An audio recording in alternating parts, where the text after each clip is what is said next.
देवेंद्र जी, हमने लगातार सुना कि हम वोट जिहाद की बात कर रहे थे, पर अभी आपने एक वीडियो दिखाया, वो क्या समझना चाहिए जनता को इसके बारे में? देखिए, जो मिस्टर नोमानी है, उलेमा काउंसिल के पर्सनल लॉ बोर्ड के प्रमुख, उन्होंने तो सीधा ऐलान कर दिया कि हम वोट जिहाद कर रहे हैं और हमारे सिपा सालार शरद पवार जी है और हमारे अजीम सिपा सालार उद्धव ठाकरे जी है और हमारे अजीम सिपा सालार राहुल गांधी है।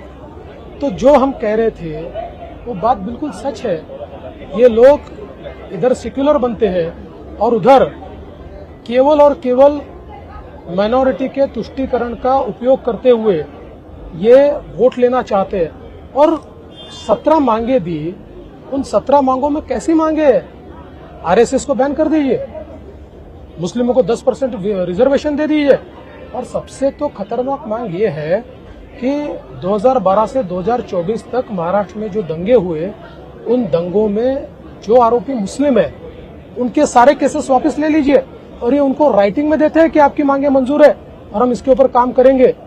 ये किस और हम जा रहे हैं लोकतंत्र में? हम तो इसका मुकाबला करेंगे और डट कर करेंगे। ये हर बार उनका निशाना प्रधानमंत्री नरेंद्र मोदी क्यों होते हैं? क्योंकि अभी भी उन्होंने कहा कि हमारा निशाना महाराष्ट्र में दिल्ली की सत्ता गिरानी है। हाँ, ये तो जो हम बात कह रहे थे कि सब लोग मिलकर केवल दिल्ली की सत्ता गिराने का ही प्रयास कर रहे हैं, आज वो भी सच उन्होंने उगल दिया। लेकिन मैं आपको ये बता देता हूँ, ये कितनी भी ताकत लगाए, न दिल्ली की सत्ता दूर होने वाली है, न महाराष्ट्र में इनको जगह मिलने वाली है। आप पूरे राज्य में घूम रहे हैं, क्या माहौल दिख रहा है? क्योंकि 2024 में भी काफी जो फॉल्स नैरेटिव हुआ था उससे काफी नुकसान हुआ था, उसकी भरपाई हो पाएगी? देखिए, फॉल्स नैरेटिव के खिलाफ पूरी ताकत हमने लगाई और नैरेटिव खत्म कर दिया। अब कोई फॉल्स नैरेटिव नहीं चलेगा।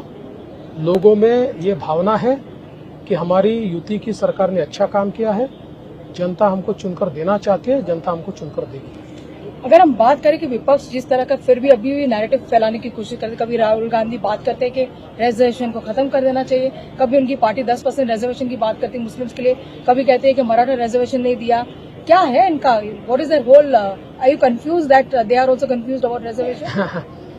मैं यही कहूंगा कि भारत के इतिहास में किसी भी राष्ट्रीय पार्टी का इतना कंफ्यूज नेता मैंने देखा नहीं। He is one of the most confuse person, और इतने अंतर विरोध की बातें वो करते हैं और आजकल एक लाल संविधान लेकर घूमते हैं। ये लाल संविधान में पन्ने तो कोरे।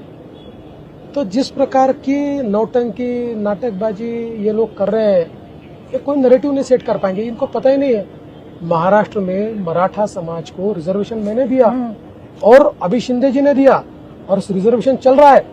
ये तो 40 साल इनकी सरकार थी, कई लोगों ने जान दे दी, इन्होंने इनकी जू तक नहीं रहेगी। इन्होंने कभी प्रयास नहीं किया रिजर्वेशन देने का। तो ये बोल वचन देने वाले लोग हैं। ये जो लोग कहते हैं कि हम महिलाओं के अधिकार के लिए फाइट करेंगे, वही पहले लाड़की बहनी योजना का विरोध करते हैं और फिर अपने मैनिफेस्टो में इसको दोबारा अनाउंस करते हैं। Do you think they have lost the plot as far as the women vote is also concern? 100% they have lost the plot, क्योंकि जब हमने लाड़की बहन योजना लाई तो ये कहते थे कि ये योजना गलत है, नहीं आ सकती है, उसका विरोध किया, हम इसको खत्म कर देंगे बोला, और फिर ये भी कहा कि इसके लिए तो पैसे नहीं है, आ ही नहीं सकते, महाराष्ट्र की अर्थव्यवस्था खत्म हो जाएगी, और फिर बाद में खुद ही कहते हैं कि ये 1,500 दे रहे तो हम 3,000 देंगे। तो मुझे लगता है इनको एक आदत हो गई है। क्या होता है कि जो सही आदमी होता है ना, उसको झूठ बोलने में शर्म लगती है, इनको शर्म ही नहीं आता झूठ बोलने में, ये प्रॉब्लम है। देवेंद्र जी, आप भी बहुत सारे पर्सनल अटैक्स का फेस करते हैं। अभी कन्हैया कुमार है, कांग्रेस के नेता, उन्होंने आपकी बीवी के बारे में ऑब्जेक्शनेबल टिप्पणी करी। शाइना एनसी को भी ऑब्जेक्शनेबल कमेंट किया गया। एक तरफ प्रियंका गांधी वाड्रा कहती है कि मैं लड़की हूँ, लड़ सकती हूँ, दूसरी तरफ राहुल गांधी कहते हैं मोहब्बत की दुकान। पर जिस तरह के उनके बयान उनके नेता के द्वारा आता है, दिखता है कि कहीं ना कहीं ये सारे इनके जो थॉट प्रोसेस है वो बिल्कुल जमीन पर अलग है और बातों में अलग है। इनके बयान, ये इनके हाथ में जो संविधान है वो जितना खाली है उतना ही खाली और खोखले इनके बयान है।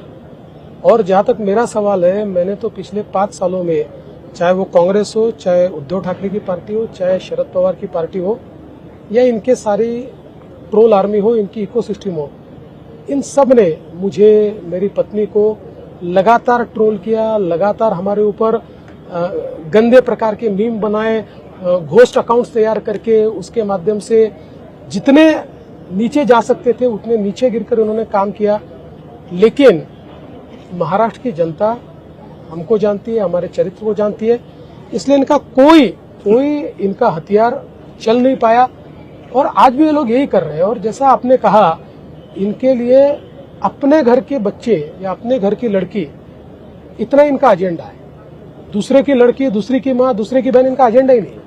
आपको नहीं लगता कि इस तरह की टिप्पणी बोलने पे कम से कम एक शरद पवार जैसे सीनियर लीडर को इनको समझाना चाहिए बाकी नेताओं को कि इस तरह की टिप्पणी नहीं करनी? देखिए, वो खुद की पार्टी में नहीं समझाते तो दूसरे की पार्टी में क्या समझाएंगे?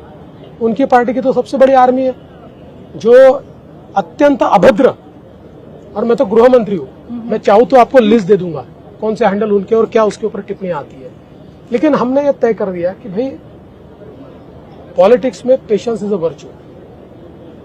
हम इनको जवाब अलग तरीके से देंगे, हम दे रहे हैं। आपको लगता है कि राहुल गांधी से जवाब दिला पाएंगे उद्धव ठाकरे? क्योंकि प्रधानमंत्री ने चैलेंज किया है कि आप बाला साहब ठाकरे का प्रेस करके दिखाओ, आप वीर सावरकर जी का प्रेस करके दिखाओ। आपको लगता है कि इस चैलेंज में उभर पाएंगे उद्धव ठाकरे? देखिए, इसलिए नहीं उभर पाएंगे कि कई बार ऐसा होता है कि किसी के साथ दोस्ती होती है तो उसके गुण अपने को लग जाते हैं। उद्धव जी का ऐसा ही हुआ है।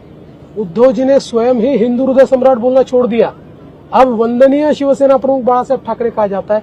जब वो खुद नहीं कर रहे हैं, अपने पिता को वो खुद हिंदू हृदय सम्राट नहीं कहना चाहते, तो वो कहां से राहुल गांधी से कहलवाएंगे? उल्टा राहुल गांधी ने उनको कहा कि नहीं कह सकते आप, बंद कर दिया उन्होंने कहना। एक सवाल ये भी बनता है क्योंकि फाइनेंशियल कैपिटल है मुंबई और महाराष्ट्र एक बहुत बड़ा राज्य है।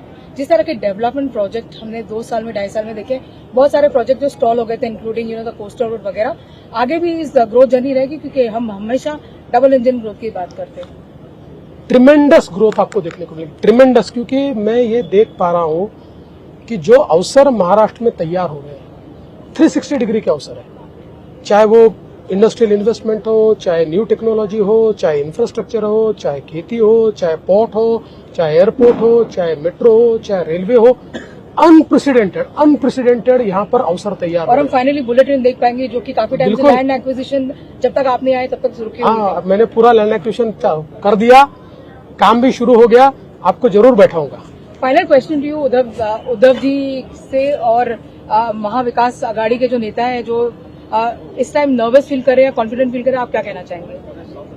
देखिए, मैं इतना ही कह सकता हूँ, वो नर्वस है या कॉन्फिडेंट है मुझे पता नहीं है, लेकिन हम पूरे तरीके से आश्वस्त हैं, कॉन्फिडेंट है, क्योंकि जनता में जा रहे हैं तो जनता का जो आशीर्वाद मिल रहा है वो हमारा कॉन्फिडेंस बढ़ा रहा है। हम कॉम्प्लेसेंट नहीं है, हम ये मानते हैं कि कोई भी चुनाव टफ होता है, बट हमको एज दिख रही है, लोगों का प्यार दिख रहा है।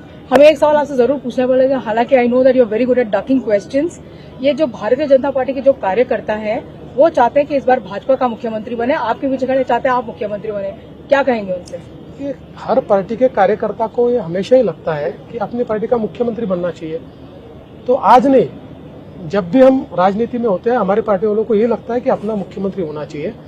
लेकिन हमारे अलायंस ने तय कर लिया है और हमारे नेता और देश के गृह मंत्री अमित शाह जी ने ये घोषित किया है कि चुनाव के बाद तीनों पार्टियां साथ में बैठेगी और इसका फैसला करेगी।